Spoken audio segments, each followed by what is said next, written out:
بەناوی خی بەخشندەی میهرەبان سڵاو لە بینەرانی کەناڵی ئاسمانی پەیام خۆشحاڵم لە بەرنامەی گفتوگۆ بە ئێوەی بەڕێز و خۆشەویست گەشتمەوە. ئەمڕۆ ساڵیادی دامەزراندنی کۆمەڵی دادگەری کوردستانە. ساڵیادی هێزێکە نزیکەی بە چارەکە سەدەیەک ئەم هێزە کۆمەڵێک هەوراز و نشێوی بینیوە. ئەم هێزە بە کۆمەڵێ خەونەوە بە کۆمەڵێ ئامانجەوە ڕاگەیەنرا. ڕاگەیاندنی کۆمەڵی دادگەری کوردستان لە هەلومەرجێکی مێژووی تایبەتدا بوو. ئەو کاتانە بە شێوەیە گۆڕانکاریەکان لە ناوخۆی هەرێمی کوردستان و لە عێراق و لە ناوچەکەدا بە شێوەیەکی خێرا تێپەڕی. ئێمە هەوڵ دەدەین ئەم شەو قسە لەسەر ساڵیادی یاخود لەسەر کۆمەڵی دادگەری کوردستان هەندێک قسە و باس بکەین، بە تایبەتی لەسەر بەشێک لەو پرەنسیپانەی کۆمەڵی دادگەری لەسەر ڕاگەیەنرا و هەروەها قسە لەسەر ئەو باس و بابەتانە بکەین کە پەیوەستە بە ئامانجەکانی ئەم هێزەوە، ئەو خەونانەی ئەم هێزە هەیبوو و ئەو پەیڕەوەی ئەم هێزە لەسەری دامەزرا و بنەما گشتیەکانی و ئەو هێڵە گشتیانەی کە کۆمەڵی لەسەر دامەزرا کۆمەڵێ باس و بابەتی لەسەر بهێنینە پێشەوە هەروها بۆ بینەرانی باس بکەین. ئەویش بە میوانداری هەریەک لە بەڕێزان کاک عەبدوستار مەجید ئەندامی ئەنجومەنی باڵای کۆمەڵی دادگەری کوردستان، دکتۆر محەممەد بامۆکی ئەندامی ئەنجومەنی باڵای کۆمەڵی دادگەری کوردستان بەخێر بێن بۆ سودوی گفتوگۆ. ئومێدیەوەی بتوانین ئەم شەو گفتوگۆیە بکەین لەسەر کۆمەڵی دادگەری کوردستان کە ئەمڕۆ 31/5/2025 ساڵیادی دامەزراندنی ئەم هێزەیە. سپاس ئەوپادەستان بات بەخێر بێن. دووبارە کاک عەبدوستار، کۆمەڵی دادگەری کوردستان دانەمەزرا بەڵکو ڕاگەیەنرا. بزانین کۆمەڵی دادگەری کوردستان ڕاگەیەنرا زەمینەیەکی پێشووی ساڵانی ڕابردووی هەبوو ئەم هێزە یاخود وەکو هێزێکی نوێ مامەڵەی لەگەڵ کرا. بەناوی خی بەخشندەی میهرەبان، سەلام و ڕەحمەت و بەرەکەتی خی گەورە بەسەر هەموو لایەکدا بڕژێ و خۆشحاڵین مامۆستارام بە دیداری جەنابیتەوە، بە دیداری بینەران و خۆشەویست دەگەینەوە. کۆمەڵی دادگەری بۆچی ڕاگەیاندرا؟ وابزانم ئەوە زیاتر دەبێتە مەبەست لە پرسیارەکەی جەنابێت. ئێمە ئەو کاتەی بزوتنەوەی یەکبوونی ئیسلامی بە هەلومەرجێکی دژواردا تێدەپەڕی لە ناو خۆمان و لەگەڵ دەرەوەشمان. واقع و بارودۆخی دەرەوەی هەرێم بەرەو گۆڕانکاری بوو، ئەوە بەرەو گۆڕانکاری گەورە بوو. وڵاتان زیاتر هاتبوونە سەر ئەوەی کە بێزگە لە ڕاگەیاندنی جەنگێکی جیهانی گەورە دژ بە تیرۆر، کە ئەوەی کە بەخۆیان ناوێنی نابوو تیرۆر یا تیرۆرستان بە پێ ئەو پێوەرانی خۆیان تەبان، و لە هەمان کاتدا عێراق بە بارودۆخێکی زۆر ناسکدا تێدەپەڕی کە وڵاتانی زلهێز بەرنامە و پرۆژیان هەبوو بۆ ڕوخاندنی ئەو ڕژیمی بەعز کە ڕوخێنراش تەبان. و ئێمە وەکو باسم کرد ئێمەش ناوخۆی خۆمان بەڕاستی کۆمەڵێک گرفتاری گەورەمان هەبوو. کادیر و ئەندامانی ئەو کاتی بزوتنەوەی یەکبوونی ئیسلامی دوای کۆنگرەکەی 2000 تەوێڵە بەڕاستی بێزاری و بێئومێدێکی زۆر ڕووتێ کردبوون. و لە لایەکەوە لە ڕۆ سیاسیەکەیەوە ئەمە چەند جار بەڕاستی ئەحزاب و خەڵکی سیاسی و حتا وڵاتان ینی کە هێندێک جار لە وڵاتانێکمە بینیمان و نەرەکانمان بینی بن دەیان گوت ئێمە بەڕاستی لەمان ڕوونی ئێوە چیتان دەوێ، ئێوە دەتانێت چی بکەن، سیاستتان ڕۆشن نییە، بەرنامەتان دیار نییە، ئێمە لێی تێناگەین، پێمان خۆشە بەڕاستی بزانین داخۆیەوە چ دەکەن، چیتان دەوێت. حقەتەن ئەم بابەتانە کۆمەڵێک بابەت وێ ڕایەوەی کە ینی هەندێک بابەتی مۆزوعی کە پەیوەندی بە کۆنگرە و ئەنجامەکانی کۆنگرە و ڕەتکردنەوەی ئەوە ناچینە سەر و بەڕاستی وردەکاریان لە کاتی خۆیدا باسکە ئەو ڕەنگە ئێستا هیچ پێویست نەبێ باسیکەین. بەڵام ئەم بارودۆخانی نێی خۆی خۆمان و بێئومێدی و بێهیوایی ئەندام و کادیر و جەماوەرێکی زۆری خۆشمان و لە لایەکەشەوە لە ڕۆ سیاسیەکەشەوە کە بارودۆخەکە هەر بەرەو ئالۆزی و بەڵام بەڕاستی هیچ هەنگاو و هەڵوێستێک نەبوو کە ئێمە چی دەکەین کە بۆ زانیاری بەڕێسان و هەموو لایەک. ئەو کات ئێمە ینی بەلانی کەم ینی هێزی سێهەم بوون لە هەرێمی کوردستان لە هەموو ڕۆکانەوە، بەڵام بەرەو ئەوە دەڕۆیشت کە بەرەو پوکانەوە دەڕۆیشت. ئێمە ناچار بووین ینی خۆمان بە ناچار بینی کە ئێمە ئەوەی کە باست کرد ئێمە کادیران و ئەندامانێکی زۆری ئەو کاتەی وە لەگەڵ خەڵکو زەماوەڕەکەش کە بەڕاستی پاڵپشت بوو خەڵکو زەماوەڕێکی باش ئێمە خۆمان بە ناچار بینی کە کۆمەڵمان ڕاگەیاند ئێمە کۆمەڵمان ڕاگەیاند لەبەرەوەی نەک دروستمان کرد چکە ئێمە هەبووین لە هەموو قۆناغەکان هەبووین لە قۆناغی شاخ هەبووین لە قۆناغی شار هەبووین و ئێمە ینی لە بواری سیاسی هەبووین بەڵام بەڕاستی پێویستی بە ڕێکخستن و پێویستی بە ئاراستە پێویستی بە کۆمەڵێک بنەما و پرەنسیپی گشتی هەبوو بۆ ئەوەی کە وەکو حزب و ڕێکخراوێک مامەڵەیەکی دروست لەگەڵ واقع و لەگەڵ خۆت و واقعەکەدا بکەیت بۆ ئێمە بەڕاستی لە 2001 لە سیوێشی 5 2001 ئێمە کۆمەڵمان ڕاگەیاند و پێم بە ئومێدی ئەوەی کە ئینشاڵڵە وامان کردووە بە ئومێدەوەی کە باردۆخێکی نوێ هاتە ئارایەوە سیاسەتێکی نوێ هەڵوێستی ینی ڕێکوپێک و شەرعیانە و ڕوئیایەکی وازەحیش دەربارەی بارودۆخە سیاسیەکان وە ئەو هەلوو مەرج و پێشاتانی کە داهاتنە پێش بەڵێ دەستخۆش دکتۆر محەممەد ئێوە بەڕێستان بەڕێزێت کە عەبدولستار و هاوڕێکانتان کۆمەڵی دادگەری یا بڵێن ئەو کاتەی کە کۆمەڵ ڕاگەیەنرا کۆمەڵی ئیسلامی کوردستان بوو زۆر جار زۆر چەمک بەکارەهێنرا بە تایبەتی کە بازەوە کرا کە تێکداری ڕیزی برایەتی تەفرەقە ئینقیلاب یعنی کۆمەڵێک چەمەک بەکارەهات لە نێوانی دوو کەوانە ئێستا وردەکاری ئەوانە هەرۆکو بەڕێز کە عەبدولستار فەرمووی پێویست ناکە کاتی خۆی زۆر شت باس کراوە بەڵام ئایا بەڕێزت یەکێکی لە ئەوانەی کە مفەسیری قورئانی بۆ خۆی ئیجتیهادکردن ئیجتیهاداتی سیاسی بۆ دروستکردنی حیزبی سیاسی ئیسلامی ئیضافە بێت ئەمە بۆ خۆی لە ئەسڵی تەفرەقە و تێکدانی برایەتی و ڕیزی موسڵمانان و ئەو چەمکە جیاوازانی بەکارێ بۆ ئەمانە شیا و گونجاوە یاخود بۆ خۆیەوە ئیجتیهادێکی سیاسی هەروەکو چۆن قورئان چەندین تەفسیری هەیە بەڕێستان تەفسیرتان کردووە خەڵکی تریش تەفسیری کردووە زۆر ئاساییە تەشبیه نەبێ حیزبی سیاسیش بە کۆمەڵی ئەحزابی سیاسی ئیسلامی هەبێ یعنی ئەمە هەڵبەت مەبەستەکەی من لێرە بۆ دروستبوونی ئەو کاتەی کۆمەڵی ئیسلامی ئەو کاتە و دادگەری ئێستایە کە تاوەکو ئێستا بەردەوام بسم الله الرحمن الرحیم وڵی خۆی ئیسلام وەکو ئاینێک خی گەورە بە کۆتا پێغەمبەر محەممەد صلی الله عليه وسلم نردوێتی بۆی نەناردوو هەر خەڵک نوێژ و ڕۆژ و بکە ئەگەر بۆ وایە هەر لە مەکا بەس بوو هیچ پێویستی بە و هیجرەت و جیهاد و شەهادەت و ئەو هەموو خوێن و زەحمەت و ڕەنجە نەکرد کە سەحابە و دوات سەحابەش کێشاوێنە تا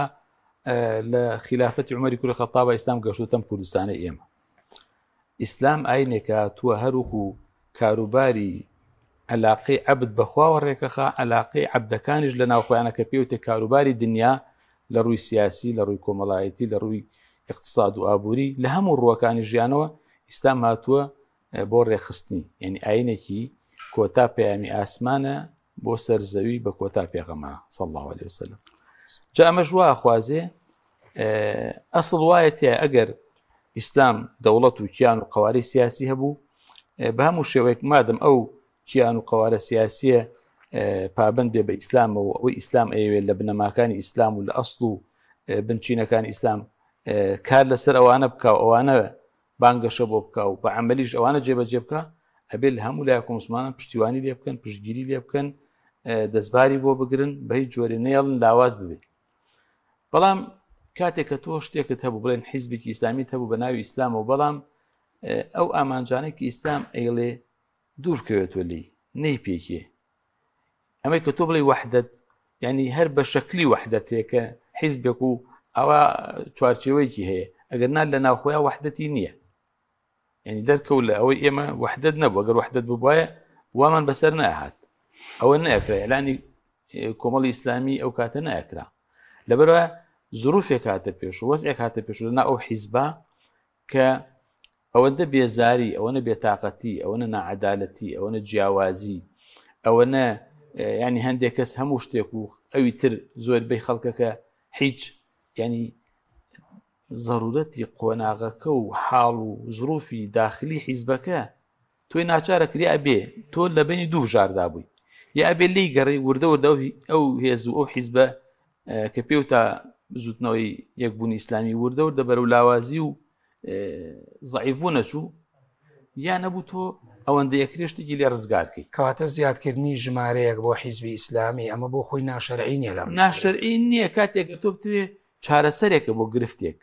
ئەگەر ناگەر حیزبێکی ئیسلامی ڕێک و پێک هەیە ئەوەی کە ئیسلام ئەیەوێ جێبەجێیەکا و هیچ گرفت و شتێکی گەورە گرفتی گەورە وردە مشکیلە شار ئەبێ نیەتی تۆ نابێ وەک بڵێ بێ حیزبێکی دوو هەموو سێم ئەوانە دروستکەی بەڵام کاتێم حیزبە ئامانجە ئیسلامیەکان نەپێکی نەدا لە هەدەف ئەو مەبەسەی بۆی دروست بۆ جێبەجێی نەکە هەنگاوی بۆ نەنێ بەڵکو بە پێچەوانەوە بێ تۆ کاتە ئەسبابی وجودی ئەو حیزبە نییە بە دیوێکی تراتوانین مامەسا تۆ بڵێ ئەو مەسیرەیە کە ڕاست کردو دوێنێ ئەو مەسیرە ئەو حیزبە گرتوێتی لە ڕێگە ڕاستەکەی خۆی ئەندازەیە دوور کەوتۆ تۆ بێنیتەوە سەر ڕێگە ڕاستەکە دە ئێمەش بە چیەکرێ تۆ هاتووی لەناو هەوڵی زۆر دراوە تەمەن لە بزوتنەوەی پێشوو لە بزوتنەوەی ئیسلامیا هەوڵی زۆر دراوە چەند قۆناغ و مەرحەلە ئەو وەزعە چاکرێ ئەو وەزئی داخلی ئەو حیزبە ئیسلامی چاکرێ سەرکەوتوو نەبووە یعنی وەکو لە ئەمە لەوانەیە بڵێن قۆناغی ئەخیرە ئیتر لە ناچاریە دوای ئەوە وەسیلەکانی تر بە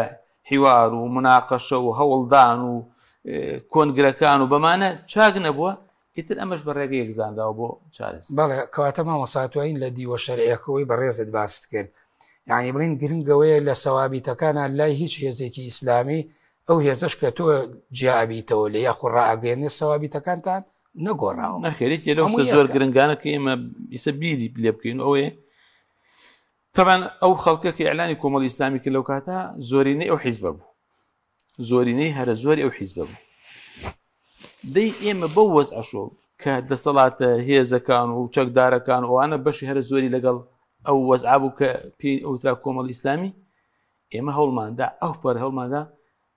کەمترین گرژی دروست نەبێت کەمترین ناڕەحەتی بۆ خەڵک دروست نەبێت چ لە ناو هێزەکە چ بۆ منتیقەکە حتا ئێمە کاتێ ئیعلانی کۆمەڵی ئیسلامیمان کرد منتیقەی هەورامان و خورماڵ و سیروانیشمان بەدەستەوە بوو هەڵەبجەمان جێڵا بۆی ئەوانی تر کە مابوون لەوێ بن دوای کەسانیمان سیروان وەکوڵێ لەوێ لەوانەیە هەندێک احتکاکات و بەرێکەوتن و شت ڕوودا هەندێک پیا و ماقوڵ شتات نەبینەوە ئێمە بەبێ هیچ ئەوە شتێک ڕووبدا و بەبێ ئەوە زەختیشمان لەسەر بێ هەر بە خۆمان لە سیروانش کشاینەوە بۆ کەوا شت ڕوونەدا بەڵێ سوپاس مامۆستا کاب دوستار کەواتە هەروەکو لە پرسیاری سەرەتا ڕاستی بەڕێستم کرد باسی دامەزراندن و ڕاگەیانمان کرد کەواتە بۆ خۆی مامۆستاش ئاماژەیە کە هێزی پێشتر هەبوو نە باسی بزوتنەوەی کردیا ئەوەی بزوتنەوەی ڕاپەڕی نەبوو بزوتنەوەی یەکبوو نەبوو ئەم هێزە لە قۆناغا کا دروستە بێ لە سەردەمی شاخە ضرورەتێکە یەنێتە کایەوە کە وەکو هێزە کوردیەکانی تر بە ناوی عەلمانیەت و نیشتیمانی و هێزە چەپەکان و ئەوانی کە ناوی جیاوازیان لە خۆیان نابوو کەواتە حیزبی ئیسلامی بۆ خۆی ضرورەتێکی مێژووی بۆ ئەو قۆناغەکە لە بۆ باشووری کوردستان دروستکراوە بە ڕێزیشتان نمونەیەکی زیندون کە لە زۆر چاوپێکەوتنەکانی ترا باستان کرد و ئاماژەتان پیاوە هەر لە لاویەوە لە گەنجیەوە پێشمەرگە بوون کەواتە بۆ خۆی ئەم حیزبە ئیسلامی وەکو مامۆستا ئاماژەی بە هەندێک لە سەرەتاوەشت کرد و بە ڕێزی شت باس لە ڕاگەیان نەکە کرد بۆ خۆی ضرورەتێکی مێژووی بووە لە کوردستان هەبێت وەڵام بۆ بینەران پێم باشە یعنی ئەگە بکرێت ئەوە زیاتر ڕوونکەیتەوە چکە زۆر جار تعلیقە درێ تەنزە درێ حیزبی ئیسلامی ئیزافەیە پێویست ناکا هەبێ ئەی بۆچی ئەوان بە ئەلمانیەکانەڵێن نابن بە یەک خۆیان جیاوازن ئەگەر ئەمە تۆزێک ڕوونکردنەوەیەکت باە سەکەی وەڵام بەر لە ئەو ڕوونکەمەوە ئەوەی مامۆستا محەممەد ئاماژەی پێکرد لەدەمدا بوو لە ڕووی برایەتیەوە بۆ پاراستنی برایەتی و پاراستنی یەکڕیزی وەکو لە ڕووی ئیمان و تەباییەوە ئاماژەی پێ بکەم ئێمە بۆ زانیاری هەموو لایەک بۆ ئەوەی کە گرژی دروست نەبێت بۆ ئەوەی کە خوا نەخواستە خوێن نەڕژێ بۆ ئەوەی کە ئێمە خوا نەخواستە ئەم لایەنە ئیسلامیە کە بە ناچاری ئێمە خۆمان ڕادەگەێنین نەبێتە نمونەیەشی خوا نەخواستە ناشیرین لە بەرچاوی خەڵک بن تەماشای ئیسلامیەکانیش کەن فەرقیانی لەگە ئەلمانیەکان کە لێک جیابوونەوە لایەش یەکتریان خلاص کرد یەکتریان ئیبادە کرد ئێمە یەکەم بڕیارمان ئەوە بوو کە ئێمە ئیعلانی کۆمەڵ دەکەین بەڵام لەو منتیقەی ناکەین یعنی ئەوە ڕەنگە خەڵک ئەمە یەکەم جار بێ ئەم بابەتە بگوترێت کە ئێمە هەوڵێکی زۆرماندا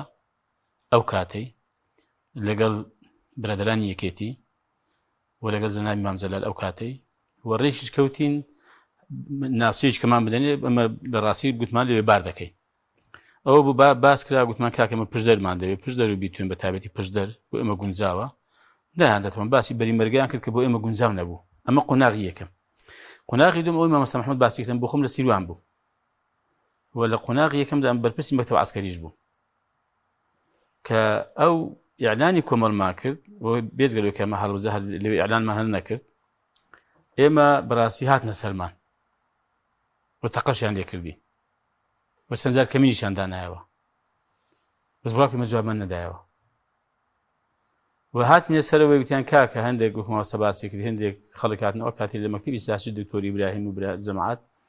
مە کاکە باشە ئێمە لێرەش بار دەکەین بە بەڕاستی لە پێناو برایەتیش و بە خوێن نەڕژێ ئێمە لە سیروانیش بارمان کرد لەو دەوروبەری وێندەریش ئەمە بۆی کە بەڕاستی بۆ مێژوو بۆ خەڵک بابی زانێ ئێمە ئەم شێوازی کارکردنمان پێ باش نەبووە ئەم شێوازی کارکردنی کەمە ئیعلانمان کرد ئەومان پێ چاک بووە بەڵام لەگەڵ ئەوەشدا ئێمە ئەو برایەتی و یا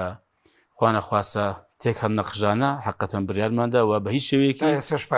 پارێزراوە لەخوا بە زیادە زار مەسەڵەن دەبینی قسەیەکی دەکەن مەسەڵەن شتێک دەگوترێ بەرحاڵەوە هەر بووە هێنانێک و حکمەتێکی باشی کۆمەڵ بوو لەو کاتا ئەم پێمە ئەوە گەورەترین کاری کۆمەڵ بوو کە کردوێتی لە کاتی ڕاگەیاندنەکەیدا پێچەوانەی وەکو بەڕێزت فەرموودە نەریتی ئەو هەموو نەریتی جیابوونەوەی کە پێشتر دروستە بوو بە خوێن کۆتایی یەک ڕووبارخۆین لێ پەیدا بووە ئەوەی دیکە مامۆستا ئارام ئێمە لەنێو میلەتێکی موسڵمان وەکو میلەتی کورد بەگشتی و شۆڕشەکانی ڕابردوش ئەگەر چاوێکی پێدا بخشێنینەوە هەمووی مەسەلەن بەڕاستی شێخ و مەلا و خەڵکی پابند بە شەریعەت و خەڵکەکەش بەڕاستی ینی باو باپیرانی ئێمە کە لەگەڵ ئەو شۆڕشانە بوون بەڕاستی هەموو خەڵکی پابند بوو هەمووی خەڵکی موسڵمان بوو نوێژکەر بوو ئەوانە بەڵام بەداخەوە ینی هەندێک خەڵک هەبوو لەو شۆڕش پێشمەرگایەتیە ینی ئەم میلەتە و ئاراستی ئەم میلەتە بەتابێت لە ڕووی بیری باوەڕەکەی و لە ڕووی بەرنامەکەیەوە بە ئاراستێشکیان دابردووە و خواریان کردووە بەداخەوە ئێمە وەکو ئیسلامیە وەکو خەڵکەشی موسڵمان حەقەتەن ئێمە یەکەم ئێمەش بە واجبمان زانیوە کە لە دوو ڕووە واجب بۆ ئێمە ئەگەر خەڵک یەکجار بە ئەرشی سەرشانی زانیوە دیفاع لە میلەتەی بکە وەکو کورد ئێمە دووجار بە واجبمان زانیوە کە دیفاع لە میلەتەی خۆمان بکەین یەکیان لە ڕووی ئەوە کە ئێمە بەڵێ میلەتێکی ئێمەش کوردین و بەرگی لە میلەتی خۆکردن لە سەرشتی شەرعی نەک دروستە واجبیشە دوو لە ڕۆژ شەریعەکەشەوە بەڕاستی ینی موسڵمان پێویستە هەڵوێستی بەرامبەر بە زوڵم و بەستەم و بە تاغوت و بەستەمکار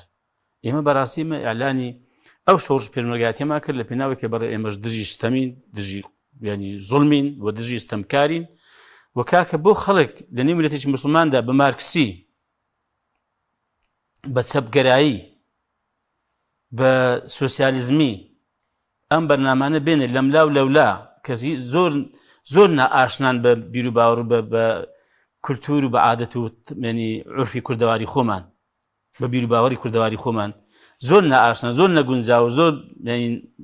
ناسازە ئەو بۆی هەبێ بەو بەرنامانە بێ میلەتی کورد بێ ڕزگار دەکەم ئەمە لە میلەتی خۆمدا بۆم نەبێ بڵێم بە بەرنامەی ئیسلام ئەم خەڵک ڕزگار دەکەم ئێمە بەڕاستی لەو پێناوەیدا بەڵێ ئێمە بە ئەرکمان زانیوە لەو کاتیشەوە و ئەو برادەرانەی کە لە شاخ بوون زۆر باش دەزانن کە ئەو کاتەی پێشمەرگەکانی ئێمە و هەڵوێستەکانمان و پێش ڕاپەڕین ئەوەندێک ئێمە کەو کاتێک چەکدارین و دوای ڕاپەڕینی لەگەڵ لە ڕاپەڕینیش هیچیان بەڕاستی لە هەڵوێستەکان لە پێش ئێمە نەبوون لە شەڕەکان لە پێش ئێمە نەبوون ئەو ماون بەڵێ سوپاس کە عەبدولستار دکتۆر ئەوەی کە عەبدولستار بە کوردی ئاماژەی بەوەیە بەڕێزت لەوانەیە لە ڕوانگە شەرعیەکەشەوە زیاتر ئەم بۆ قۆناغێک باسی ضرورەتی بوونی هێزی ئیسلامی و مەقاومات بەو هێزە نەتەوەی نیشتیمانی و چەپ و سۆسیالیزم و ناسیۆنالیزم و هەموو ئەو ناوبانگانەی بۆ خۆیانیان دانابوو هەبوو ئەمە بۆ قۆناغە زەرور بوو ئەوەی کە وترا زۆڵم و ستەم و چەوسانەوەی نەتەوەی هەبوو بەرامگەربوونەوە زەرور بووی کە کات خۆی پێویست بوو هێز دروست کرا ئەم هێزانش ئێستا لە واقعی کوردستانە هێزە ئیسلامیەکان و باڵێم کۆمەڵی دادگەری لەناو ئەم هێزانە خاوەنی ئەم قەزەیە هەتاوەکو ئێستاش کە بەو شێوەی کە بەڕێز کاک عەبدولستار ئاماژەی پێدا مەقەوماتی مانەوەیان و پێداویستی کۆمەلگا و داکۆکیکردن لە کۆمەلگا و گۆڕانی ئەو مۆدێلەی کە پێوترێ گزارشکردن لە ژیان و گوزەران و تەنانەت مەزڵومیەت و مقدساتی خەڵکیش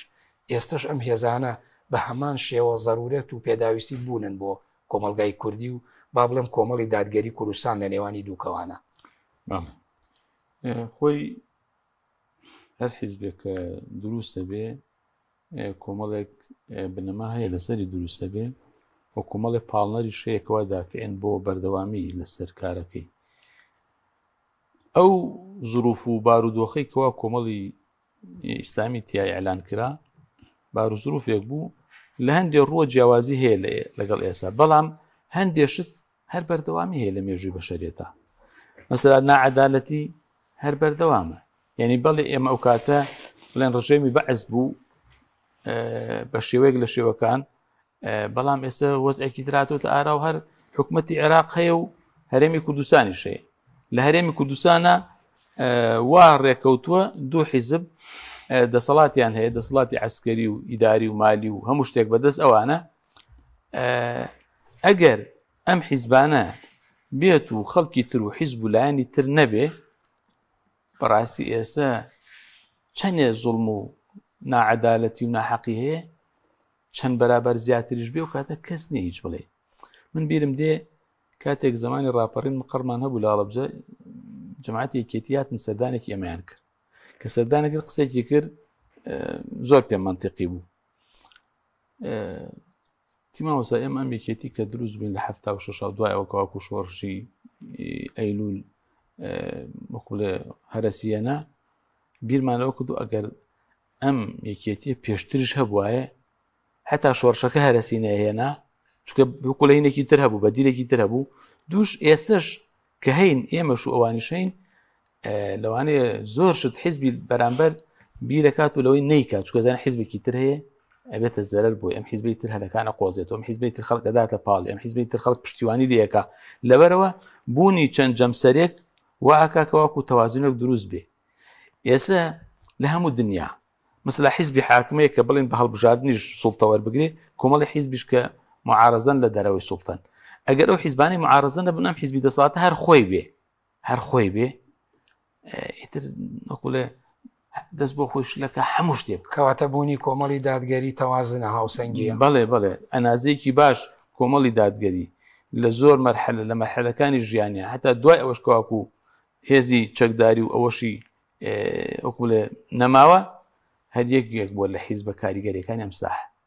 لە حەقوتنە، لە دیفاعکردن لە خەڵکە، لە ڕوبەڕووبوونەوەی ناحەقیە، لە وتنی ڕاستیەکان چ لە دانیشتن و شتە تایبەتەکانە بێ یا لە مەحفەلە گشتی و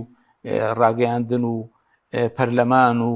بوونی وەزیر و لە هەر شوێنێکا بۆ بین ئێمە لە بەغا لە کوردستان، ینی دەنێکی حەق بووین، دەنێکی بوێر بووین. من جارێک هەندێک تەلەبە لەگەڵما تەلەبە بوون لە بەغامان خوێن، تیان ماوەسا ئازانی بۆچی لە هەولێرە خەڵک کۆمەڵی دادگەریان خۆشەوێ، وتم وەڵا لەوە چێ بزان بەس حەزەکەم ئێوە بێڵێن. تی وەڵی زۆر شت کە لە دڵی ئێمایە ئێمە ناوێرین بێڵین مامۆستا عەلی باپیر و سەرکردەکانی کۆمەڵی دادگەریلی، یعنی کابرا هاوڵاتیە کە هەست بەمەیەکە تێگەی. ئەمە یەک دوو ئیسلامی ژووک و ئاینێک ئێمە خۆمان بە شوێن کەوتو ئەو ئیسلام ئەزانین و ئەم حیزبەمان لەسەر ئەساسی ئەو ئیسلام ئەو ئاینە دروست کردووە، خۆی دینێکە زوڵم قبوڵ ناکە. لەمی کەواکو من رأى منكم منكرا فليغير بيده تا کۆتای حەدیثەکە ئەبێت و هەڵوێستە بێ، یعنی ئەگەر لە دڵۆ پێ و ناخۆش بوو پێغەمبەر فەرمووی وذلك أضعف الإيمان، هیچ نییە تو لە دڵۆ پێ و ناخۆش ئەوەیە لە ناخی خۆتا ناڕەزایەک لە دڵتا دەرەبڕی، بەڵام بەهێز نەیەڵی بکرێ بە قسە موقفێ دەربڕی. ئەمە پێغەمبەری خوا لە فەرمودەیەکی ترا فەرمێ من قتل دون عرضي فهو شهيد، من قتل دون مالي فهو شهيد، من قتل دون نفسي فهو شهيد. يعني بەرگریکردن لە هەر کام لەم پیرۆزیانە ئینسان لە پێناوی ئەگەر بیش کوژرێ بەرگریەکان بۆ مەسەلەی پەرلەمان و مەبەز ینی ئەمە ئیسلام فێرتەکە فێرتەکە تۆ تەسلیم نەبی. ئەو نمونەی کە پێغەمبەر هێناوێتی سەڵسەمە فەرمێ نمونەی ئەوانە بەرگری ئەکەن لە منکەرەکان و ئەوانی کەوتونەتە ناو منکەرۆ وەکو کۆمەڵی خەڵک وایە سواری کەشتێکی دووقات ببن، هەندێکیان لەسەر و هەندێکیان لە ژێر ئەوانەی ژێرۆ هەموو جار ئاو بخۆنەوە بچن بە ئەوە سەر ئەوانەی سەرا ئەوانەی ئەلەنجا بۆ ئێمە هەموو جار عەزێتیوان بین بۆ ئێمە لە بەشەکەی خۆمانە کونێکی تێگەین ئاوە خۆین و عەزێتیوان ژنادێ ئەڵێ ئەگەر ئەوانەی سەرەوە ئەمانەی شوپاندۆ بەوانەی خراپەکەیەکەن ئەوانەی سەر و دەستی ئەمانە بگرن خۆیان و ئەوان ژنەجاتیانە بێت دەستیان نەگرن کونکەنەکە شتێکە هەر بەشەکەی خۆیان نییە دوای هەمویان غەرقە بن بە ئومێدیەوەی کۆمەڵ دەستی ئەوانە بگرێت ستەمەکان بۆی کەشتێکەمان غەرق نەبێت ئینشاءالله. کاک عەبدولستار لە حەڤەی 4 2001 جەنابی مامۆستا عەلی باپیر هێڵە گشتیەکانی کۆمەڵێکی ئیسلامی ڕەسە نەنووسێ ئەبینین 2 هەفتە دوایەوە ئەم ناوەڕۆکی ئەمە لە 25 خاڵای نووسێ زمانە گرێ ئەبێ بە کۆمەڵ 25 خاڵە هەر کەس بیخوێنێتەوە یعنی ئەم خاڵانە شتی زۆر بابەتی گرنگ و جوان ئەو کاتانەوەکو بە ڕێزیشتان ئاماژەتان پێکرد جێگەی ئومێدی خەڵک بوون. لە ساڵی 2011 ئەمانە هەموار کرایەوە لەلایەن سەرکردایەتی کۆمەڵی ئیسلامیەوە. ئەم بنەما گشتیانە کۆمەڵی ئیسلامی هەتاوکو ئێستا چاودێری ئەو 25 خاڵە ئەکا بۆەوەی کە لە ئامانجەکانی خۆیان بیان هێنێتە دی تۆکو سەرکردەیەکی سیاسی. بڵێ کاگەرم ئێمە نەکرد لەو قۆناغی ڕابردوو و ئێستاش ئێمە بڕیارمان داوە کۆمەڵ هەروەکتۆ لەسەر ئەم 25 خاڵە وەکو هێڵی گشتی بۆ کاری ڕێکخراوەی بۆ کاری سیاسی بۆ کاری بانگەواز و بۆ هەموو بارەکانی خۆی ینی کردوێتی بە بنەما نەکرد ئەو کاتێ بەڕاستی ئێمە ئێستاش ئەومان دووپات کردوێتەوە زەختی دەکەینەوە کە هەر هەمان بنەما و هێڵی گشتی ئێمە کێمە کۆمەڵەنەسە دامەزراندووە کە لەسەری بەردەوام دەبی بنەماکان بەڕاستی بنەمای گرنگە مەسەر بۆ نمونە ئەگە باسی بکەم ڕەنگە بەشێکی زۆری ئەو بنەمایانە پێشتر نەبووە و لە قۆناغەکانی کەمان لە بزوتنەوەی ئیسلامیا لە بزوتنەوەی یەکبوونی ئیسلامی بەڕاستی ڕەنگە بەشێکی زۆری کاری پێ نەکرا مەسەلەن بۆ نمونە کاری بە شوڕا یەکێک لە بنەما گرنگەکانی ئەوەیە کە کار لە نێو کۆمەڵی ئیسلامی ئەو کاتی کۆمەڵی دادگەری ئێستا ئمە بەرامەنداوە بە ڕاوێژ بێ و بە ڕاوێژیش بەڕاستیمە پابندی بە زۆرینە لە هەموو بارەکاندەوە لە هەموو ئاستەکان یعنی زۆر جار بڵێن مەمە سعدی باپیر کە سۆرەشی کۆمەڵی دادگەریە بۆ چوونی جیاوازی هەبووە بەڵام کە خراوەتە گفتوگۆ و ڕاوێژەوە زۆرینە چی بۆ بەڕاستی ئەو پسند کراوە ڕەنگە پێچەوانی ڕابچوونی ئەویش بوو بێ قبولی بەڵێ یعنی مەشێکە لە بنەما گرنگەکانی هەر ئیسلامەتی موسڵمانەتێکە بتەوێ کۆمەڵگەیەکی موسڵمان پێ بگەینی ئەگە بتەوێ مەسەلەن کیان و قوارێکی ئیسلامی دابمەزێنی بەخوا یەکەم بنەمای بریتی دەبێتی لە ڕاوێژ ئەگەر ڕاوێژ نەبوو خۆ دەزانی لە بەرامبەردا دیکتاتۆریەتە بە تەبیعەتی حاڵ یعنی زۆر بە ئاسایی بۆ ئێمە ئەو بنەمایانە بنەمای گرنگن بنەمای کە زۆر تێدا بە ڕەنگە ئێستا دەرفەتیەوەی بابەتەکە ئەوەنێ کە باسی شەرحی ئەو بنەمایانە بکرێ بەڵام ئەمانە بەڕاستی گرێبەستێکە لە نێوان سەرکردایەتی و ئەندام و کادیرانی کۆمەڵ بۆ بەڕێوەبردننی کاروباری حزب لە هەموو ئاست و ڕۆکانەوە. بەڵێ ئەگەر ئێستا بینەرێک ڕەخنە بگرێ لە کۆمەڵ من پێم خۆشە یعنی بە شێوەیەکی لۆژیکی جەنابت وەڵام بیتەوە بڵێ بۆ نە کۆمەڵی دادگەری کاتێککە دامەزراوە لەسەر کۆمەڵێ بنەما بەڵام زۆر جار خۆشی وەک پێویست نەیتوانیوە یا بەدەستیەوە با ئێمەڵین بەدەستیەوە نەهاتووە یعنی بتوانێت چارەسەری هەنێک گرفت بکات کە دروست بووە جەنابەت وەکو یەکێک لە سەرکردە سیاسیەکان چۆن وەڵامی و بینەرەیتەوە بڵین لە کۆمنتێکایە بۆ بابەتێکی جەنابی نووسیوە خۆی کاگارم چارەسەر نەبوونی کێشە و یا هەندێک گرفت کە ئێمە نەمانتوانین چارەسەرێکی جیاواز لە بنەما ئێمە وەکو ئێستا باسی بنەمای بڕیاردانمان کرد لە کۆمەڵی دادگەری بریتر لە ڕاوێژ و ڕاوێژش بە زۆرینە ئەمە جیاوازە لەوەی کە تو کێشەیەکی ئۆرگانێکت هەیە کێشەیەکی ئیداریت هەیە بریارێکی سیاسی داوە ڕەنگە لە قۆناغیدا نەت پێکابێ ئەمە زۆر ئاساییە بەڵام بنەمایە چیکە ئێمە بریارماندا مەسەرن ئێمە بۆ کار و پرۆژەمان بۆ هەڵوێست و بۆ هەنگاوەکانمان و پابەندیمان هەڵێنجانی پابەندیمان لە هەموو ئاستەکان و بۆ هەموو قۆناغەکانمان بریتێ لە قورئان و سونەت ئێوە بنەمایەکە مەلی ناینە خواریانی هەر شتێک بەڕاستی لەوێوە هات بێ و سەرچاوەکەی بینی قورئان بێ و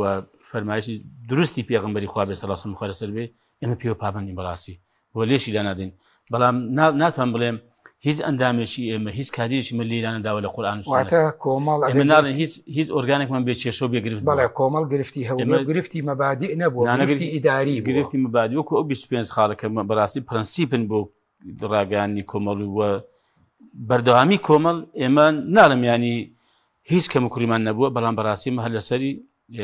بەردەوامی و قەناعەتمان پێێتی بەڵێ سپاس مامۆستا یەکێک لە تایبەتمەندیەکانی کۆمەڵ کە گرنگ بووە مقاوماتی گۆڕانکاری بووە ئەم هێزە لەوانەیە ئەگەر ڕۆژگارێ بوو کە ڕاگەیەنرا باسی ئەوە کرا کە چەکدانێ لە قۆناغێکە کە دوای ئەوەی پێوترا هێزەکانی ئەمریکا هاتنە ناوچەکە و کۆمەڵ دیراسەی حاڵ و بارودۆخی ناوخۆی خۆی و دەوروبەری کرد دەستبەرداری چەک بوو دواتر ڕەنگی ئاڵای گۆڕی دواتر تەنانە پاشگیری ئیسلامی لە ناوەکەی خۆی لابردی کۆمەڵە مەقاوماتی گۆڕانکاری هەیە کە زۆر جار بازە نوێبوونەوە گۆڕانکاریە کرێ ئەمانەی کە لە کۆمەڵا هەبوون وەکو مەبادی مەبدەئی گۆڕانکاری بوون یاخود هەلومەرجێک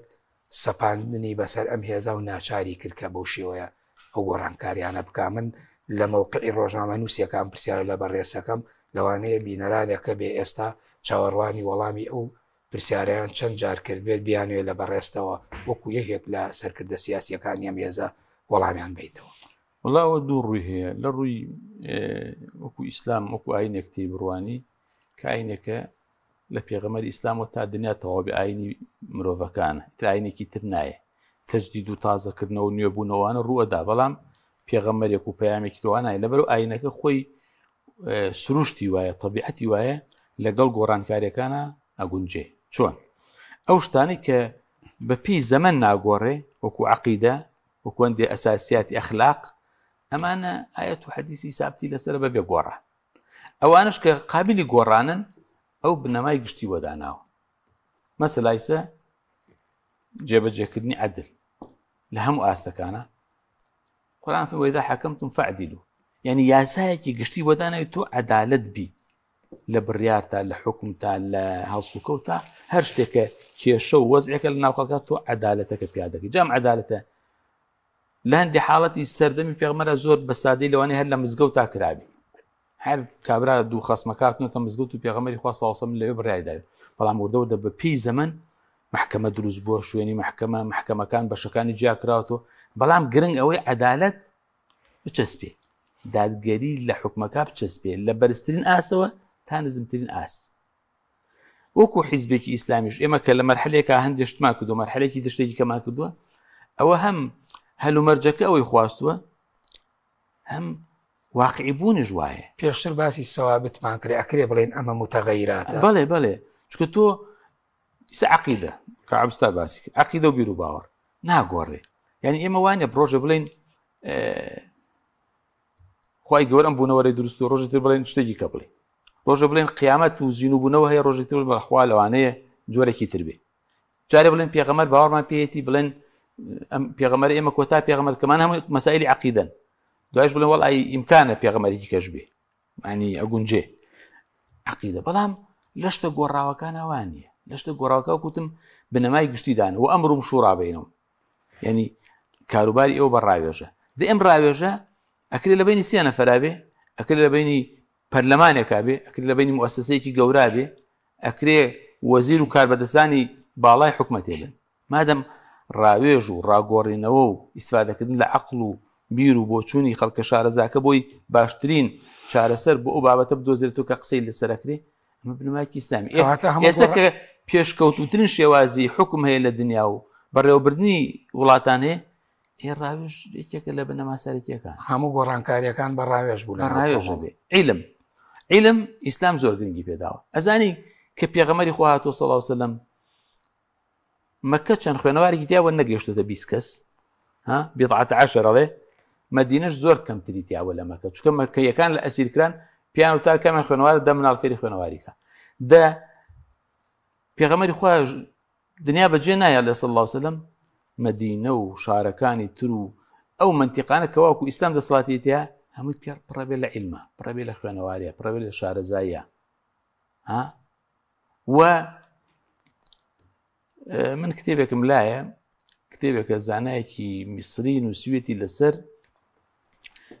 بەراوردێک لە بینی مەذهبی ئیمام مالیک و قانونی فەڕەنسیا حتا لە فەڕەنسا دکتۆراکە هێناوە لەسەری بە زمانی فەڕەنسی نووسویەتی دوای تەرجەمە کراوە سەر عەرەبی 4 مجەلەدە ئەو پیاوە هێناوێتی ئەگەر هەر کەسێ ویستی من هەمە کتێبەکە پیشانیەدا حتا دەقەکانی قانونی فەڕەنسی کە کردوێتی بە عەرەبی زۆر جار لەگەڵ دەقەکەی مەذهبی ئیمام مالیکە یەکشت کەچی ناویشان ناو قانونی فەڕەنسی و شۆڕشی فەڕەنسا و یاسا و قانون لە فەڕەنساوە بۆ چۆ کاتە کە مسلمانان لە ئەندەلوسا زۆر پێشکەوتوو بوون خوێنەواری لە ئەوروپا نەبووە خەڵک لە فەڕەنساوە هاتوون لە ئیسپانیا و لە ئەندەلوسی و کاتە خوێندویانە ئەوانە زانیاری و شارەزایەکان بردوتە بۆ دوای بە هەندێک دەستکاریوە ناوێن ناوە پێشکەوتنی خۆیان ئیسلام کە بێ ئاوایە بەڵام ئیسلام دوای ئەوە کە خلافەتی ئەخیر قەڵای ئیسلام کە خلافەتی عوسمانی بۆ ڕووخاوە مسلمانان وردە و دە پاشەخشیان کردو هاتوونەتە دواوە ئێستا ئەم حیزبە ئیسلامیانە دروست بوون جارێکی تر هەوڵە بۆ ئەوەی کەواکو ئیسلام جارێکی تر بێت کۆمەڵ سوودی لەم توراس و گەنجینەیە وەرگرتووە بەتاکید هەموو حیزبێکی ئیسلامی بێ پێشا قورئان و سنت دوایشە ئەم توراثە ئیسلامی کە هەیە ئەبێت تۆ هەرچێکی بۆ ئەم هەلو مەرجەی تۆ بۆ ئەم سەردەمەی تۆ بە کەڵک و بە سوودە ئیسفادەی لێ بکەیت بەڵێ دەست خۆش سپاس کاک عەبدولستار بەبێ ئەوەی کە ئێمە بتوانین یاخود لە دەرەوەی عاتیفە و سۆز و خۆشەویستی بۆ کۆمەڵ پێویستە خەڵکی کوردستان چۆن چاوەڕوانی چیان هەبێ لە کۆمەڵی دادگەری کوردستان و کۆمەڵی دادگەری چ پێداویستیی کۆمەڵگایە و کۆمەڵگا ئەخوازێک کە ئەم هێزەی هەبێ بۆ ئەوەی نوێنەرایەتی بەشێک لە کۆمەڵگاکەش بکە وڵای من پێم وایە مامەسارە یەکێک لە ئیزابیات و خاڵە زۆر گرنگەکان و گەورەکانی کە لە کۆمەڵدا هەیە بریتە لە خۆگونجاندن و ینی خۆگۆڕین لە کاتی پێویستدا ئەنی چۆن مامەستا محەممەد توزیشی ئاماژە پێکرد با من ینی بسمە سەر هەندێک بابەتی ئەم قەزیەیە تەمان کۆمەڵ واتە حیزبێکە کە دەتوانێت ینی بەڕاستی بگۆڕێ و گۆڕانکاری دروستکە لە خۆی لە سیاسەتی لە قابلیەتی تایە قابلیەتی زۆر گەورەی تێدایە سە بۆت باس بکەم ئێمە وەکو باسم کرد لە هەلومەرجێک ئێمە خۆمان ڕاگەیاند ینی خۆزانێک کاتی ئێمە هەموو چەکدار بووین ینی زمانی قسەکردن ئەو کاتی خۆ دەزانین لەم هەرمی کوردستانی چەک بوو هێز بوو زمانی منتیق نەبوو بەڕاستی لۆژیکی هێز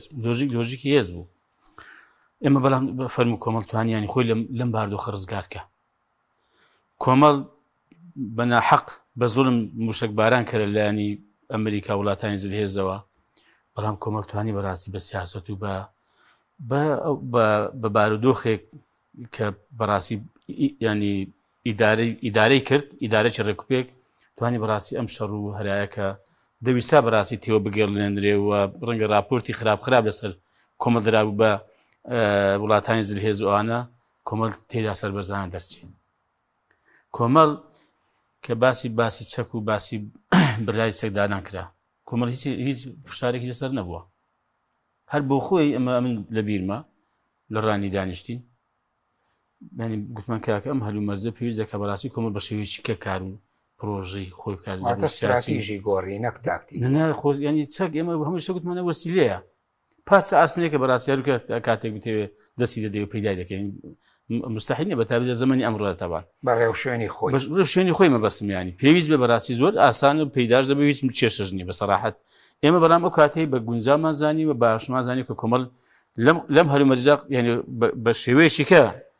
حیزبایەتی بکە و سیاست بکە و کاری ڕێکخراوەی بکە و بەشداری پرۆسەکانی سیاسی بکە ئێمە ینی بەڕاستی لە قۆناغەکانی ڕابردووداش ینی کۆمەڵ ئێمە وەک ئەو هێزێکە ینی هەڵقوڵاوی بزوتنەوەی ئیسلامی و ئەوانە کە کاکڵە بزوتنەوەی ئیسلامی و بزوتنەوەی ڕاپەڕینی ئیسلامی و یەکبوونی ئیسلامی ئێمە باشێک بە باسکەم لە کاتی کە لە شاخ بووین چالاکی ناو شار دەکرێت کاک مامەستا ئارە بە تایبەتی بەڕاستی هێزەکانی یەکێتی نیشتیمانی کوردستان ئەوە جەماعەتیان ماون و برادرانە پرسیاران لێ بکە بەقەدەر خۆمان کەمە هەبوون لە شاخی و کاتی لە سماقووری لە منتیقانە بەقەدەر هێزەکانی یەکێتی کە ئەوان کە زۆرتر بوون بەراوردی پێ بکەیت ڕەنگە لەوان زیاتر چالاشی ناو شارمان کرد بێ ئەوە کۆمەڵ بووە ینی مەبەستم ئەوە فرادان ئێمە ئەوە بووین ئێمە ئەوە بووین لەسەر سنوورەکان دوای 1970 مەفرەزەمان هەیە هاتین ڕبایەکە بوو فەوزێکی حکومەتی بەعسە بوو لە کورتەک بین لێ دێن بەس ئەلغامان داکەوتین لە قەندیل کە ئەحمەدەمین یادی بەخێر ئێستاش ماوەتەوە هەموو بەدەنی بۆ برین بە مردووی بردمانەوە بەخوا منەی کوشت و خوادایەوە ئەو کاتزانی هێزەکانی هێزی چەکداری ئەو برادەرانەی یەکێتی پارتیسیان بە ئێمە دەگوت داموانە شێت بوون تازە بە تەمای شۆڕژی پێشمەرگایەتی ئەوە چون فەرمە ئەلغامان داکەون بابەت بەعس تازە چه دەرەقەتی دێ دوای ئەو بکە حکومەتی بەعس لەگەڵ ئێران ئیتفاقی کرد و هەرکە هەردووچیان ئیتفاقیان کرد کە هەردووچیان لە معارزە یەکتر دەن ینی لاوازی کەن و ئەوانە ئێمە کاتی مەفرەزەمان دەکرد کاک مەمەسارم ئێمە لە قۆناغەکانی کە پێویست بە کۆمەڵ لە حکومەت بەشداری کردووە تەمەشای پەرێز و هەڵوێستەکانی و کارەکانی کۆمەڵکن لە حکومەت کۆمەڵ کە معارزە بوو بەرەو تەمەشاکە لە پەرلەمانی عێراق و لە هەرێمی کوردستان بزانە داخۆت چۆن معارزە بوو چەند بەڕاستی هەوڵی داوەکە داواکاریەکانی خەڵک مینبەر بکاتە جێی باسکردنی داواکاریەکانی خەڵک و بە دوواداچووی داواکاریەکانی خەڵک و محاسەبەکردنی دەسەڵات و چاودێریکردنی و چی پێش بە بۆ هەوڵەتانی خۆی بکە مەبەستمە بەڕاستی کۆمەڵ ئاهانی ئەمە شاکە جەنابەت لە کابینەیەکیان ناوەزیر بوویت بەڵێ وەڵڵاهی من باسی من نەکەم باشە بەڵام مەبەستم چییە کۆمەڵە تیمەکەتان لە حکومەت تیمەکە بەڕاستی ئێستا ئاماژەی پێدەکریانی کە تیمێکی خزمەتگوزار بووە لە خزمەت خەڵک بووە و ئیشەکانی دیار بووە ئێمە مەبەستمە بەڕاستی باو خەڵک زماوەری بزانێ حەقەتەن ئێمە کۆمەڵ ینی حەقوایە بەم پێوەرانە تەواو ئی خەڵک بێ و خەڵکی بەڕاستی تەواو پشگیری بکەوە تەواو بەڕاستی دڵی پێخۆش بێ ینی کۆمەڵ ینی شتێکی نەکردو تەنها بۆ قۆناغێ بەکەڵک بێ و لە قۆناغی بەکەڵک بێ لە قۆناغیشکە بەکەڵک نییە و لە قۆناغێکدا ئیدارەی باش بکە و ڕەنگ و ڕوێکی پرشنگدار نیشان بدە و لە قۆناغیشکە بکوژێتەوە تاریک بێ کۆمەڵ توانی بەڕاستی سوپاس بۆخوا لەخوا بەزیاد بێ لە هەموو قۆناغەکان چی پێویست بێ بەڕاستی ئەوە بکاو بەڵام لەگەڵ ئەوەشدا ئەمە هەر ناژلەین لە ڕووی کاری ڕێکخراوەی بێعیبە بووین لە ڕووی کاری سیاسی بێعیبە بووین لە ڕووی کاری حزبایەتیکردن و ئیداری ناوخۆمان بێعیبە بووین ئەی بەشمان هەبوو کەمە کوردشمانەوە بەڵام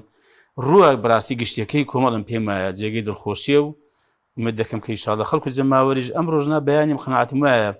دەگەڕێنەوە لای ئەم هێزە کە هێزێکی ڕازگۆ و ساغ و ڕاست و ڕێک بووە و خەمخۆر لە سۆزی خەڵکو و میلەتێکی خۆی بووە. بەڵێ سپاس دکتۆر کاک عەبدولستار زەرورەتی کۆمەڵی لە شاخەوە بۆ شار ئەندازەیەک بە چۆنەڵی بە پانۆرامایەکی خێرا باس کرد و پرسیارە بۆ جەنابیش زەرورەتی کۆمەڵ بۆ قۆناغی ئێستا یعنی چییە ئێستا کۆمەڵگای کوردیا پێویستی بەم جۆرە لەم هێزە هەیە؟ لە هەر کاتێکە لە هەر سەردەمێکە ئەگەر شت نێتە ئاراوە هەر حاڵەتێکی وەستاو بێ بەڕاستی ژیانی خەڵک بەرەو ناخۆشی و تاڵی و زوڵمستەمەکان بەرەو زیاتر باڵکێشان بەسەر خەڵکابی کۆمەڵی دادگەری حیزبێکە هەر دروست بوونەوەکەی خۆی و پێشتر حیزبەکانی تیش کە دوایی گەیوەتە کۆمەڵی دادگەری ئێسا بۆ زەرورەتی قۆناغەکە دروست بووە بۆ دروست و هەر بۆ خۆشی کابرا کۆمەڵی خەڵک لە شوێنێکا دانیشێ لە چایخانێکە لە ماڵێکا و بیرکاتەوە حیزبێ دروستکە بۆ خۆشیاندن بۆ کەسابەت بۆ پارە پیاکردن بۆ هەندێک مەناسی بۆوانە یعنی کۆمەڵی دادگەری ئێسەشی لەگەڵا بێ لە دروستبوون و تا ئێسش مەکاسیبی دنیای ئەوانە یا هەر نەی بووە یا زۆر شتێکی چاوەڕوان نەکراو ینی زۆر بە چاو حیزبەکانتەوە هەر حساب ناکرێنەوە نەکەمە بەڵام زەرورەتی قۆناغەکە و مەرحەلەکەی وای کردو بەردەوام بێ زۆر کەس لە کادری ئەم حیزبە تا سەرکردایەتێکی تا ئەندامانی خوارەوە لە زۆر شتی سادەی ژیانش بێ بەش ئەگەر ئەمە لەبەر زەرورەتی ئیشێک نەوێت کە باوەڕیان پێێتی ئیمانیان پێێتی کابراچی بەدەمی شوکار و کەسابەتی خۆیەوە لۆچێ باشتر بێ ژیانی گۆڕانکاری زیاتر بەسەرا بێ پێویستیاتی ماڵ و ماڵەکەی زیاتر بۆ جێبەجێ بکرێ لەبەرەوە ئەم شتانەکە کۆمەڵکاری لەسەرکە قەناعەتی قەلب و ئیمانە باوەڕێتی یەکەم بۆ ڕەزامەندی خوا دووەم بۆ چاکردنی ژیانی ئەو خەڵکە و باوەڕی وایە کۆمەڵ ئەبێت خەڵک هەبێ ئیش کاشت بگۆڕێنە ئەخۆی ئەم دنیا لە خۆی ناگۆڕێ هەر شتێ هەوڵی بۆ نەدرێ یعنی قسێکی جوان لێ حەقێک تۆ نەیسەنی خەڵک ناداتی جا تۆ مەگەر هەوڵ نەدەی چۆن مەسلا خەڵکی تر قسەی کاگەحمەد زۆر جوانە لەم شەوانە گوێم لێ کاگەحمەدی مفتیزادە باسی زوڵ مستەمەکە و هەڵوێست لە بەرامبەر زوڵ مستەمە کە بەڕاستی توانی کورتی کەیتووە وجودی حیزبی ئیسلامی یا حیزبی تریش لە وڵاتێکا بۆی کە نێڵێ زوڵ مستەم لە خەڵک کردی ئەڵێ کاتێک حاکمێک دەسەڵاتدارێک ئەبێتە زاڵم سەرەتا ئەوش نەفرێک وەکو ئەو خەڵک سەرەتا کە دەسەڵاتی گەورە نییە و پارەی زۆر نییە و چەک و سەربازی زۆر نییە بەس کە لە یەکەم جارە وردە خەتا و خراپەکە خەڵک بێدەنگە بن ئیتر ئەمەیەکە هەندێک هێز و پارە و شت بەدەزیێنێ کە بەدەستیێنە ئەو کاتە تۆ قسەش بکەی بە کەڵک نایە چکە تازە لە شوێنێکە گوێ ناگرێ بەڵام لە سەرەتاوە ئەگەر دەسەڵاتەکەی وانە بوو خەڵک قسەی بکە ئەوە ترسا لە قسەی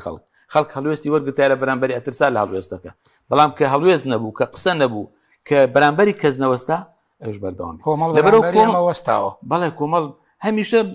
مەسا بۆچی ئێمە لەنا ئەو حیزبانە بۆچی ئێمە ئەوەی کە عەبدولستار شاری پێکرد سارۆ باران نەکرێت من خۆم لە منتەقە بووم باوەڕ کە ئەو ساڕوخانە دای لەو منتیقانە لەبەرەوە شتی وام نەبیست بوو ڕووداوی وام نەبینوتم لەوە چی قیامەت بێ ئەوەن ئەو شاخوشتامی دەنگی ئاوە و زرمەکەی ئەوەنە گەورە بوو ئاگر نەوزانی چییە ئێ باش ئەگەر ئەمە نەبێ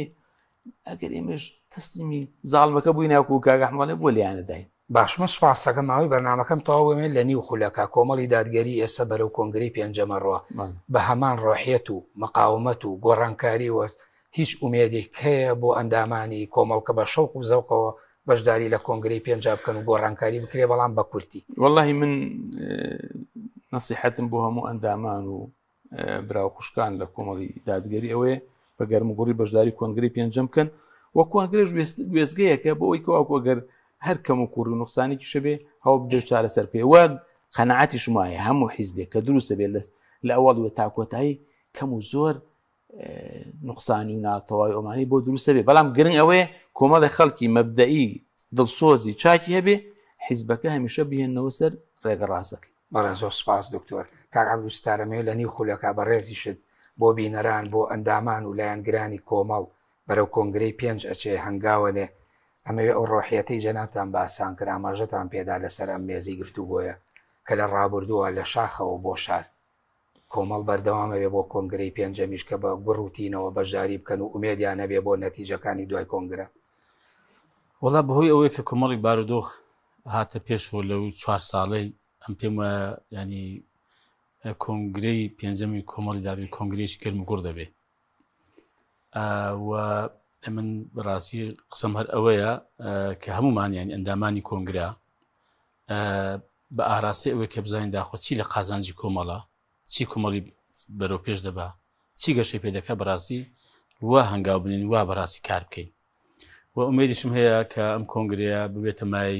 بە ئومێدی خوای تاعالا بە پشتیوانی خوای گەورە بێتە مای هەم بە خۆداهاتنەوەمان ڕاست پێشمان بە خۆداهاتنەوەی هەمیشە بەڕاستی لە زۆر ڕۆ بە تایبەت لە ڕووی عەقیدە و ئیمان و برایەتی و حتا کاری سیاسی و ڕێکخراوەیی و ئەم بابەتانە و لە هەمان کاتدا ئەمە وامان لێ بکات دوای بە خۆداهاتنەوە و هەندێک بڕیار و ڕاستپاردەی باش بدەنێ کۆنگرەی ببێتە مای ئەوە کە هەمومان بە گەرم و گوڕتر بەردەوام بین لەسەر ئەم ڕێیە بۆ خزمەتکردنی خەڵک و وڵاتەکەمان لەسەر ڕێبازی ئیسلام و موسڵمانەتی بەڵێ زۆر سپاس بۆ کاک عەبدولستار مەجید ئەندامی ئەنجومەنی باڵای کۆمەڵی دادگەری کوردستان سپاس بۆ دکتۆر محەممەد مەلا ساڵح بامۆکی ئەندامی ئەنجومەنی باڵای کۆمەڵ سپاسانەکەم ڕاگەیاندنی کۆمەڵی دادگەری کوردستاندا ئامادە بوون سەلامەت یاخۆستان خۆش بەڵێ بینەرانی بەڕێز و خۆشەویست بم شێوەیە هاتمە کۆتایی گفتوگۆی ئەم ڕۆمان لەسەر باس و بابەتێکی هەستیاری گرنگ تایبەت بە ڕاگەیاندنی کۆمەڵی دادگەری تا بەرنامەیەکی تر و گفتوگۆیەکی تر بەخوای گەورە و میهرەبانتان دەسپێرم کاتێکی خۆش بۆ هەموو لایەک سپاس